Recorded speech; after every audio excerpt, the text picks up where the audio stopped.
The last year in the White House, which we all know is kind of impossible to do. It seems like there's one every day. Do I have to pick just one? I'm going to say Saudi Arabia, Dancing with Swords. Incredible.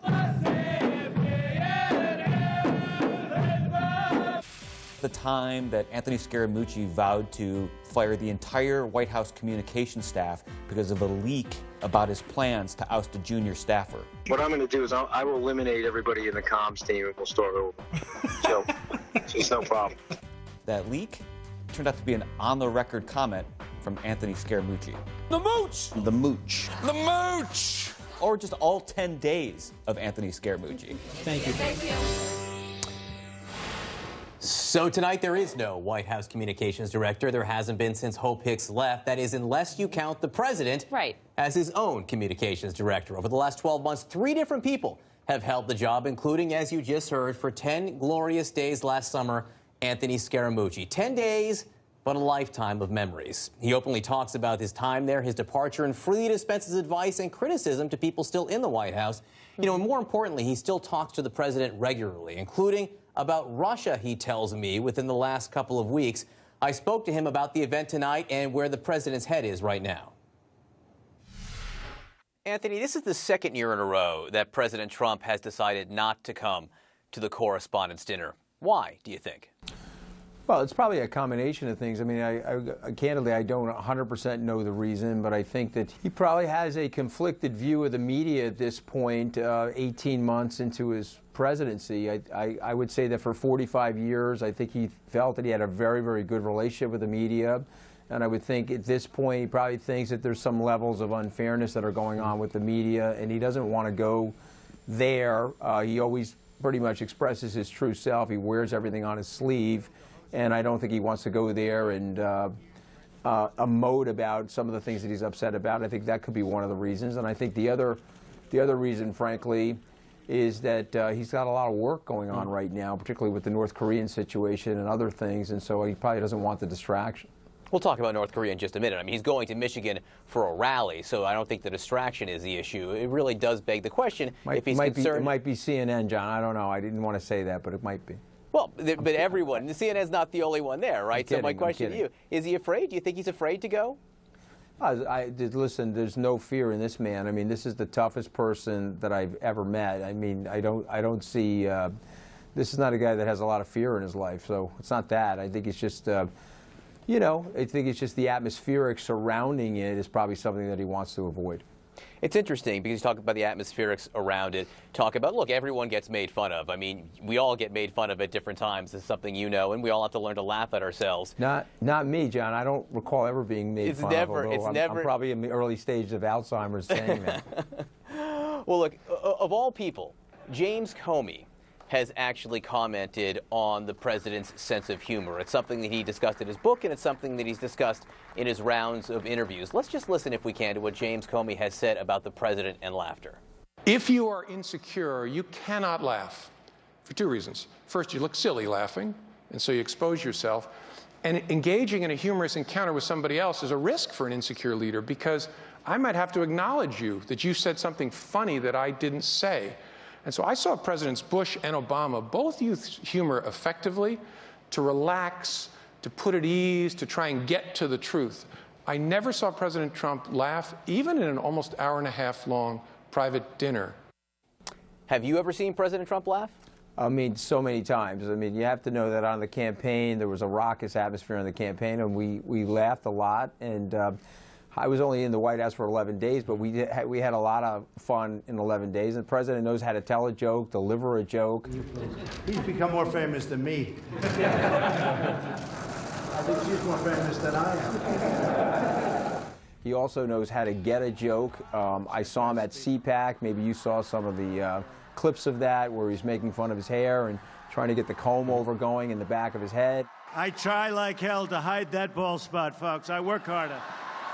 No question, I think this guy knows how to laugh. I think that Director Comey, there was probably tension there. You know, when I've never met Director Comey. I read the book, but when I see Director Comey speak, it's not the type of style, personality-wise, that the president would gel to. So, but no, this guy has played golf his entire life. I don't know if you play golf, John, but when you're on the golf course, you know, you've got a 4 or 5 hour session there. You're telling a lot of jokes, and the president is capable of giving a joke, taking a joke, but maybe just not with Director Comey. I'm too busy with North Korea to play golf, Anthony, to be frank. James Comey, one of the things, That was a very effective dig on me, by the way, so keep going, but that was good. It was a joke, see? And you laughed, so we're already... You know I could take it. You know, I got rolled in broken glass after my firing. It's still all good by me. Well, but, you know, look, I think what James Comey was talking about there, in addition to the private meeting, was if you look back at the Correspondents' Dinner, the famous one with Seth Meyers, when President Trump, then just businessman Trump, was the butt of many jokes. He wasn't laughing. He wasn't laughing at the jokes made at his expense. I mean, can he laugh at his own expense? No question. I mean, he was laughing at the Cardinals' dinner when Secretary Clinton was up there razzing him. I've seen him in other situations. A couple of years ago, you may not remember this, but on Comedy Central, they did a 2-hour roast of him. I do remember. They were hitting him pretty hard. You can go to that. You can see he was really giggling about some of the jokes that were being said about him. I think the guy from Family Guy, Seth MacFarlane, was like hosting that. But yeah, so he definitely can take a joke. He definitely can give a joke. I was there that night for the Seth Meyers thing. It was an impressionable night for me because it was the first time I had gone to that dinner. Right. And I think that he was probably caught off guard that night. And then I think he was saying, okay, you know, he always thought he could be president. He always thought that there was an opportunity and an opening for him to be president. And a lot of people think that that instigated him to be president. I'm not one of those people. I think if that were the case, he would have ran in 2012. What he did was, in the 2015 time frame, he looked at his life, looked at all the achievements that he's had, really thought he had an agenda that could help the American people. And then on the last day, after the Apprentice finale, I actually had breakfast with him that next morning, and he looked me straight in the face, said he was running for president, and I have to confess to you, I didn't believe him. But here he is as the 45th president. He's proved you wrong, and many others, many different times in many different ways.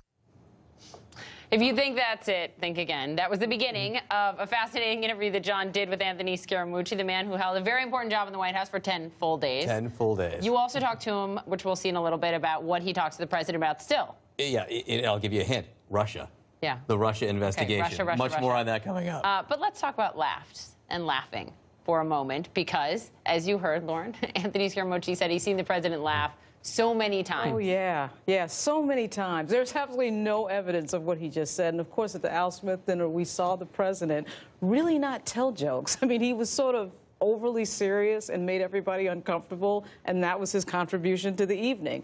He cannot not only not tell jokes, and, of course, he can't take any because his ego won't allow it. So it's sort of a uncomfortable disaster for everybody, and it shouldn't have been.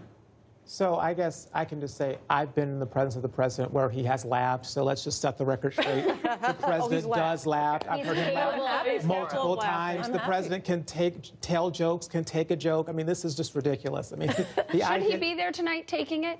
No, I don't. I think this goes on a narrative that he has that the media is against him, and he'd rather go with the people. And look, but his staff can go. All of his staff can go, and they can party. It's not about the staff going to party. It's about the president knowing that the base, the people that support him, feel that the media is out to get him, and then the media does not report on him fairly and accurately. So what do? You go back to Michigan, a place where you weren't supposed to win. A Republican hasn't won since, I think, 1988. You go there. He could go back to Michigan tomorrow, though. But you go I mean, there's nothing preventing Do you not understand politics? This is brilliant politics. This is what you do. Oh, this is brilliant. So you can see it in strategy. It's counter-programming. This is what you do. Trump wants the warm, comfy blanket of the Red Hat Mafia. Yeah. He wants to have those people cheering and screaming his name because he has a delicate ego. This is a man with a fragile, delicate ego, and he's afraid to sit there. He can't roll with these punches. He can't go in front of people. He's already done it. He can't go in front of Your argument is false when you see that he's done it. He can't go. He did not go as the president to the Correspondents' Dinner. He has not taken it. He has run like a scalded dog every time he gets criticized. Rick, then Joan. Go ahead, Rick. The guy runs away from criticism. He's got a delicate little ego. This is the classic kind of bully behavior. They talk a great game of smack when they're behind the line or when they're behind the podium. He's afraid to sit there and have people make actual jokes at his expense because he is a comical character. Paris, then Joan. I think Kim Jong-un would take issue with that. I think when President Trump talks, people listen. He is not joking. He can take a joke and he's serious. He's not a caricature. He is not a character. He is a serious person. He's entirely a character. He's a complete confection. Well, you know what he is? Hang on, He's guys. the president. He's People complete respect him for it. confection. And the idea that you're saying, Paris, that he went to the dinner and he took it, he did not take it. His face, if you just watched him over the course of those jokes, he turned into a little boy. He was a puddle. Right. So I'm not expecting to ever see him again. Look, Paris and Rick can both be right. He was a sloppy little boy. This is the crazy stuff. If somebody said that about you and called you a sulky little girl, you would take offense to it. I think you could do better. All right, can we get to Switzerland over here? Yeah, let me be Switzerland. Paris, you're right. Rick, you're right. Paris is right. It is brilliant politics. It is exactly what the president wants to do, which is, again, draw that contrast and show that you have a bunch of folks in Washington that are out of touch with the concerns of the American people. But at the same time, Rick is right, too. Like, I think for Donald Trump, he's got the New York rule, which is he'd rather be talked about than not talked about.